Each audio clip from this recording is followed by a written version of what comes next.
Hey, I'm Anthony Magnabosco, and you are watching The Atheist Edge.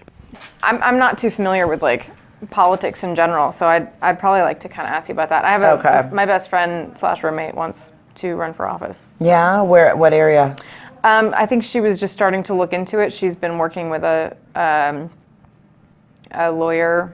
Kind of to get her feel. Yeah, she's studying to take the LSAT, and she's kind of looking at that. I mean, I love politics, and it's funny, when my sister was running, she would say to me sometimes, like, some stuff, how does it not bother you? And I would say, well, politics is just like show business.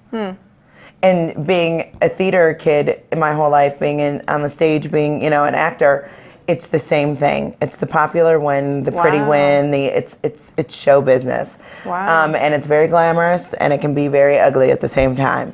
And so that's why I love politics. It's because it's the game of it all. Wow. I don't think I've ever heard anybody describe politics that way. Yeah, or at least not in a loving way. No, it's like show business.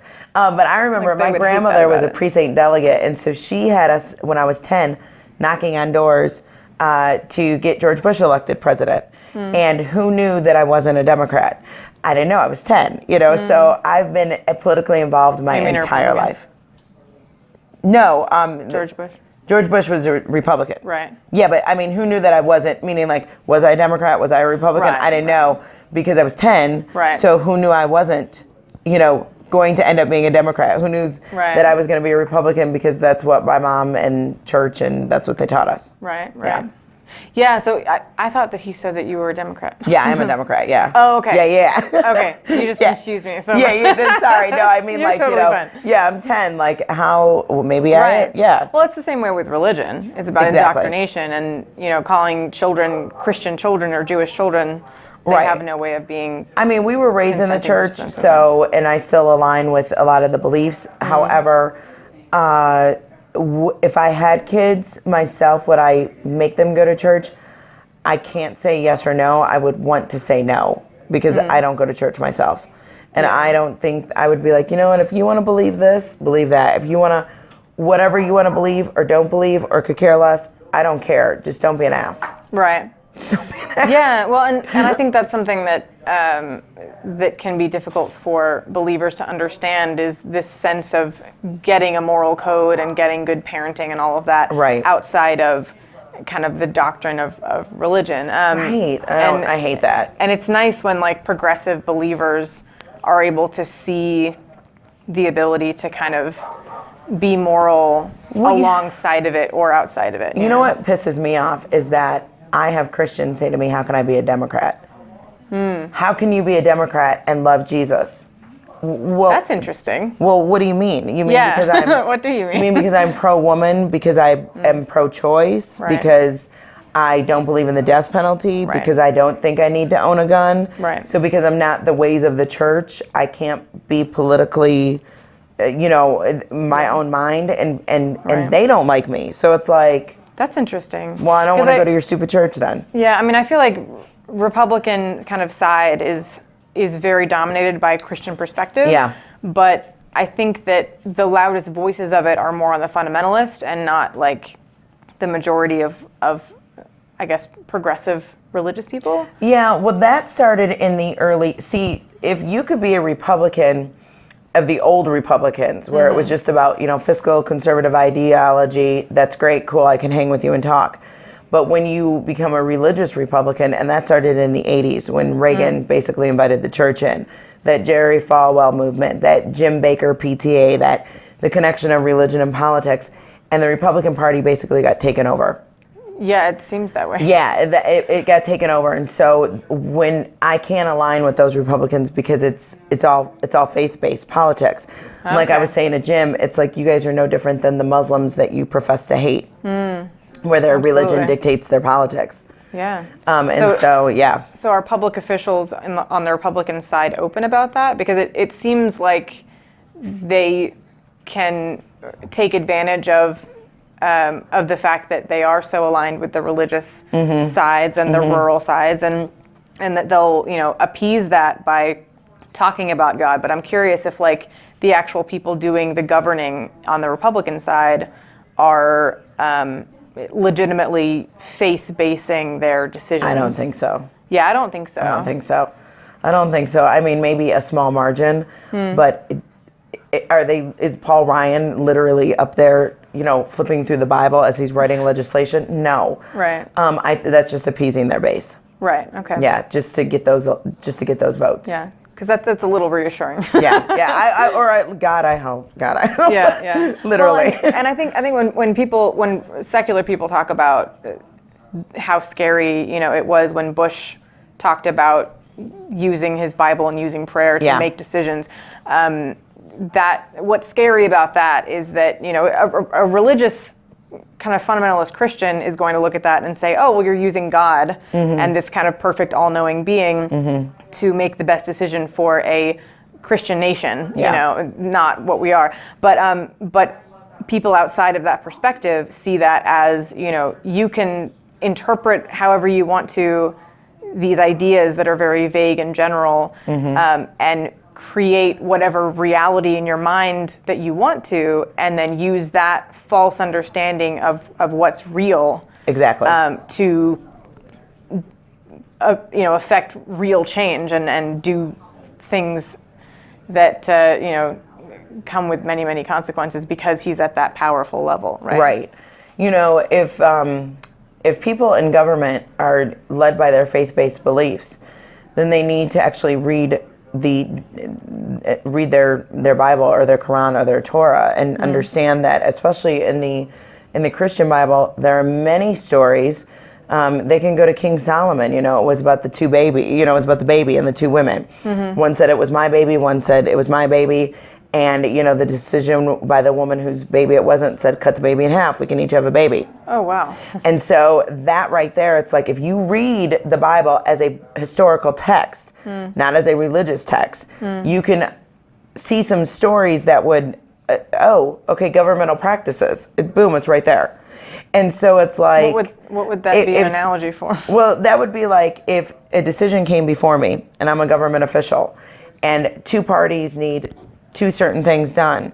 If one party says to me, just let's compromise, cut it in the middle, we're just going to do it. And the other party said, no, we can't because, it would harm this. It's kind of like a King Solomon decision, like, I'm not going to cut the baby in half because I know that group that wants half of this baby is not really having the best interest at heart. So read it as a text and not as something to doctrinate or to make your decision based off of. Because not everybody, here's the thing, not everybody's a person of faith. So if I use my faith or my ideology to protect you, but you don't believe the way I believe, how is that fair to you? Right. It's not. And so people you can't do that. Yeah. It's not. Well, and protect is an interesting word. I think it depends on... Or to make laws for. Yeah, and, because there is an argument around things like abortion or stem cell where they want to protect future human beings. Yeah. And there's and that's an odd thing to argue with, but I think, at least for me around abortion, it seems like that there's a talking past each other, and it's really interesting. But there are atheists on the side of pro-life who have their own arguments to be made, and it's still a controversial thing. But yeah, so I guess would you consider yourself like a believer? I believe in Jesus and God, yes. Yes. So I just do not believe in organized religion. So do you kind of campaign with that? No. No, because I believe in a separation of church and state. Right, okay. And my relationship, if I have a belief in God, my relationship is completely private and separate than my work, than my relationships with other people, than my shopping at Target, than my my beliefs in that does not dictate my behavior in other settings. Yeah, it has to be a separation of church and state. Right, and I think a lot of believers can't. They I'm don't a have public that school ability. educator. Into my room every day walks children from all walks of life. Right. If I believe that only my way is the best way, I'm doing a disservice to all those wonderful little creatures that come before me. Right. I have to separate my beliefs from, in order to do my job. Yeah, I mean, I was able to see that much more clearly when I became secular, but before I was, I think, I was younger, so I didn't really have these complex ideas bumping around my head. But what was interesting was that I can see the perspective of, because this is, there's a difference between like separating what you believe from what you think is true about the world as a whole. Yeah. As a secular person, there's a difference, but within religion, it's the same. Yeah. For most people, or a lot of people, and so it makes sense that like there's this campaign of let's get to secular, or let's get to Christian values, because that's what will get us as a country to a better place. Right. And I can understand that argument, and it's terrifying. Well, but, what Christian values? Is it the slavery? Is it the misogyny? Right. Is it the, you're not equal to me? Is it, because Christianity enslaved my people. And then you forced the belief upon us. Yes. So now they wonder why, black folks are in church. Well, that faith was forced upon us. So it's like, what am I supposed to think of your Christian faith? Right. I can love Jesus. Right. Jesus and me can roll. We can be, that's my roll dog. It has nothing to do with the way that I'm going to treat another person. It has nothing to do with the way that I'm going to educate my kids. My mother is a nurse. She is a person of faith. She is a church attendee. She's probably the most open-minded person that you would ever come to when it comes to faith, because as a nurse, she's treating people of all different faiths. Yeah. She has to know that a Jehovah's Witness is not going to take a blood transfusion. Right. If she was ignorant to other people's faith and beliefs, she can't do her job right. Right. And so why can't a politician be the same? Yeah, well, and that's a really good position to be in as a politician, because you need to be representing. You're representing everyone, not just your base. Right. And furthermore, if it were less about being reelected and more about being of service, I think you'd see more of that. Yeah. Especially at the higher level. But what's interesting to me is that it's difficult to get around that idea as a believer, that this is your worldview. That's because they're still being ignorant. Right, and but what's curious to me is the stronghold that the Black community has on staying religious, right? Well, I think that can come down to one thing. When you have your home stripped of you, when you have your name stripped of you, when you have your lineage stripped of you, and you are forced into something, all we had to believe in was that. Right. And so I think that's why we still cling to it. Right. But what makes me curious about it is that, like, I understand keeping the faith, but there's such a backlash among Black atheists for leaving. That's stronger of a backlash, and much more because we're so strong in the faith. There's a lot more of that controversy than than if a Caucasian people. Right, and you could make the argument about Muslimism and stuff like that. Like that's bad too. That's really bad. But it is a stronger opposition for to sure. to apostasy, and so I'm curious about why that might be. I think again, just because we're so indoctrinated in a Christian faith or in a faith and belief about God in the Black community, because again, that's the only thing that was keeping us going for so long, was a belief in that. And so for many people, that's a generational, that's But that maybe, you know, that's per person. I don't know. I can't speak for every black person. Yeah. I gotta Right, say yeah. that for me. Right. Well, on the macro level, you know, it's that's a question that he wants us to answer. Oh, I don't know. Okay. I hadn't looked at it. That was about the Muslim stuff the other day, right? Okay, so I'm reading it. Okay, so I'm just gonna go ahead and answer it. Is that cool? So Jonathan Stickland is a state rep in Bedford area, and my friend Steve Riddle is running against him. Steve's awesome. Vote for Steve. And Jonathan, who is just, there's so many words to describe him, so many adjectives, but I'm going to be kind. He said something against the Muslims, right, and tried to describe a city councilman, saying something about he was being a Muslim or like a Muslim. Well, he's running for city council in Euless. Yeah. And is the guy running a Muslim? Yeah, he's a Muslim, Okay. but he's not using his... He's not using his faith, right. And so as somebody who's half Middle Eastern, who has Muslim people in their, you know, family, friends, whatever, Jonathan Stickland, what does being Islamic or Muslim have to do with anything? Jonathan Stickland, you got so many other things to be worried about than to be worried about whose faith is whose. I mean, he's disgusting. He talks bad about teachers. He talks bad about women. He talks bad about Democrats. You know, he needs to just be quiet, go home, go spray some more lawns, and let new government come in. Because that guy, I'm appalled that he said that. I apologize to Muslims of America that Stickland even had his mouth open. And Steve, who's running against him, hopefully will be able to just go in and take that seat and revitalize Euless and Bedford and that whole area. So can you clarify what that situation is? Stickland was talking bad about about another candidate running for office in Euless for city council, and labeled the guy and said, oh, well, he's a Muslim. He's running for office and he's the Muslim, as if that's somehow bad. Right.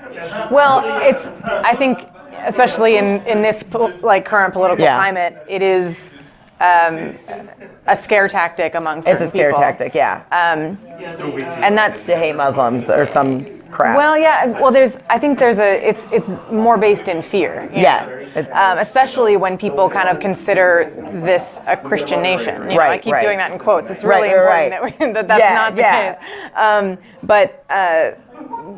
But with that, you know, they see Muslim kind of culture and religion and doctrine as in opposition to not only their personal religion, but the safety of their entire country. If for the 9 billionth time, if people could just understand, if Muslims were going to harm us, then we would have already been gone. You are amongst Muslims every single day of your life, and nobody is trying to blow you up. Right. It is just radicalists, just like Christian radicalists are shooting abortion doctors. You know what I'm saying? Like, it's radicalists. So if they would just leave the Muslims alone and take care of the terrorists, not the faith, you know, it's, again, but that's a whole nother 2-hour argument. That conversation is a really nuanced thing. Right. Because there is, you know, there's a few differences between those two. You know, the concept of abortion in the Bible isn't really there, right? And and God actually performs abortion too. In the Bible, there's like a killing of a baby before they're born. Where's that in the Bible? I think. No, that's not in the Bible. I'm speaking way too soon. Okay, that's I've heard, definitely not in the Bible anywhere that God killed a baby. Yeah. I know the Bible. That's definitely not in there. Well, okay, so at least you know, genocide of children though, right? No. Yeah. No. Oh man, I'm gonna have to go back. No. Don't quote me. No. But no. If anything, aside from he that, said protect and love the children. Okay. Well, that's good. That's good. But aside from that, so basically like the concept of abortion being against Christian values isn't really stated like biblically, right? I don't think you have to be a person of faith or a person who doesn't have a belief in faith or anything. You know, nobody truly likes abortion. Like, I'm never like, oh my God, it's Tuesday, let's go get an abortion. You know, like nobody likes it. However, I'm a grown woman with an education and a few dollars in the bank. If I get pregnant, okay, it's gonna suck because I don't really want kids, but I can do it. But a 15-year-old who got touched by her stepbrother, I'm not gonna expect her to to have a baby just because, oh, we need, just let women be women and do whatever the fuck they want with their bodies. Right, yeah, and that's the end of the story. It's really difficult. And he's like wrapping it up. Right. Well, and so, love it. What were we talking about? There was a Stickland being an asshole. Right. Vote for Steve. So Stickland's an asshole. Right. The biggest thing was No, for real. He posted it as a warning. Right, like, Stickland has so many other. Okay. This guy is. You need to look up Stickland and. Okay. And I don't pull any punches. If you're an idiot, you're an idiot. Wasn't he out on the floor last year with a gun or whatever against Romero? Like, wasn't he the one or threatening to shoot someone or whatever? That was the one that in Alabama that just got charged. No. It was here on our with Texas indecency. State House. Oh, I don't know. It was like a year or two ago when they were fighting on the floor of our house. Who's the one that just lost in Alabama or Georgia? The one that was fucking little kids? Oh, you mean against Doug Jones? Roy Moore. Roy Moore. Yeah, that was the one that. Yeah, he's about right up there with that kind of. Yeah. I think Yeah. it was sexist. It's something about women shouldn't be in Congress or something. Yeah, women shouldn't be in Congress. Well, Holy shit. right. Yeah. God. Now do you That's know why not we have to good. wear the futurist female shirts? Because idiots out there saying stupid ass. In a way, sure. So I guess as a non-fluent but interested Okay. citizen Okay. in politics, Okay.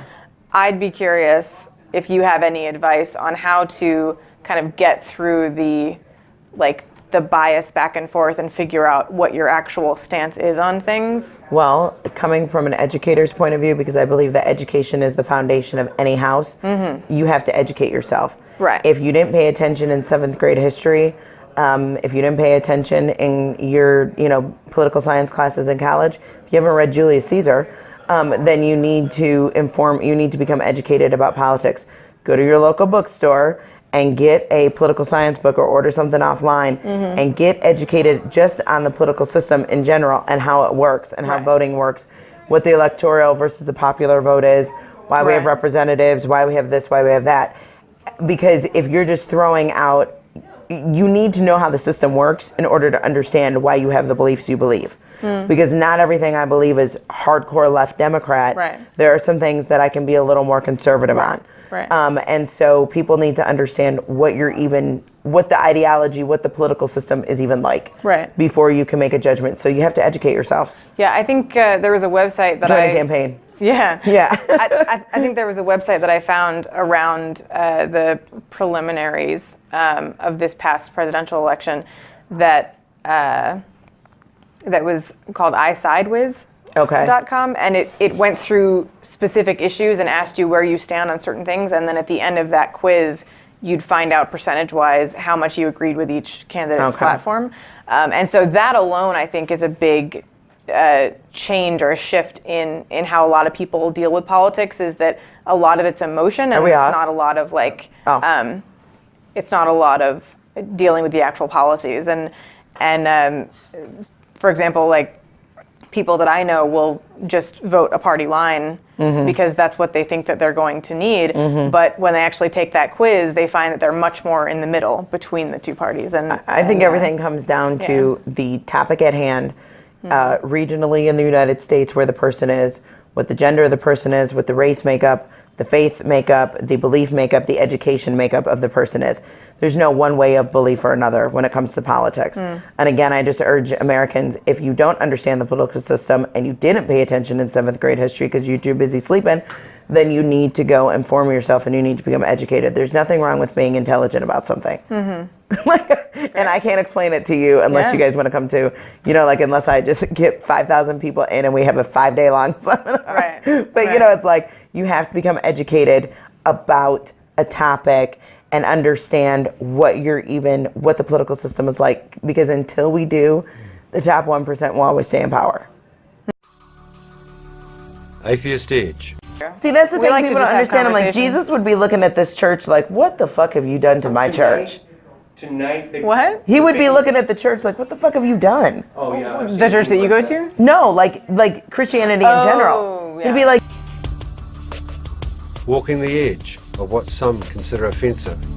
But your feelings don't matter here, only facts. This is going to be on the end, isn't it? It's recorded. I know it is. Edgy commentary on the dangers of doctrine, the foibles of faith, the bullshit of belief, the stupidity of superstition, and the idiocy of indoctrination. It always You know is. me. Right. I know. Right. He likes to do these little gag reels at the end. Yeah. With razor-sharp wit, curiosity, and critical thought, we take an unblinking look at today's religions. We are Atheist Edge.